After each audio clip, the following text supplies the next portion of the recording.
আপনি নিজেও কিন্তু এক সময় নাটক ডিরেকশন দিয়েছিলেন। দিয়েছি তো। এবং টানা সেটা স্পর্শের বাইরে, রংছুট, লিহ আহ, কি দারুণ দারুণ নাটক। পরিচালক প্রযোজক শহীদুজ্জামান সেলিম আড়ালে চলে গেল কেন?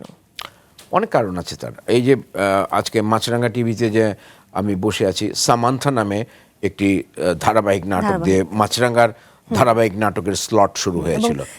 মাছরাঙ্গা টেলিভিশনের প্রথম ধারাবাহিক। তো ওটাও আমার করা ছিল। যাই হোক, মামুন ভাইকে দেখে আমার ডিরেকশনের প্রতি আগ্রহ জমেছিল এবং আমার জীবনের সবচেয়ে বড় কৃতিত্ব কি, আব্দুল্লাহ মামুনকে আমি আমার নাটকে অভিনয় করিয়েছি। আমি পরিচালক, মামুন ভাই শিল্পী, বা ফেরদৌসী আপা আমার নাটকে অভিনয় করেছে। হুমায়ুন ফরিদি, আফজাল হোসেন, সুবর্ণা মোস্তফা এরা তো করেছেই, পীযূষ দা বা আসাদ ভাই এনারা তো করেছেই। এটা আমার বড় একটা ইয়ে। আর তখন এক ধরনের প্যাশন ছিল আমার নাটক পরিচালনা করা, আর প্রফেশন ছিল হলো অভিনয় করা। অনেক ভালো ভালো কাজ করেছি, যেটা সময়ের সাথে এগিয়ে।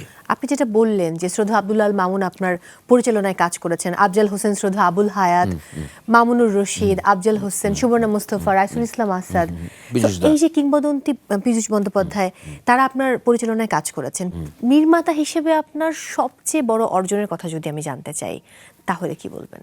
নির্মাতা হিসেবে অর্জন হচ্ছে যে আমি বাংলাদেশের প্রেক্ষাপটে শ্রেষ্ঠ যে শিল্পীরা, তাদেরকে নিয়ে আমি কাজ করতে পেরেছি। তারা এক বাক্যে আমার উপরে আস্থা রেখেছে।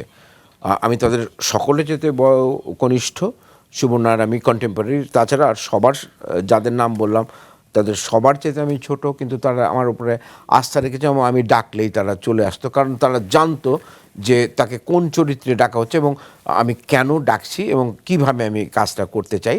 তারা প্রত্যেকে আমার নির্দেশনার প্রতি তাদের ইয়ে ছিল, আস্থার জায়গাটা।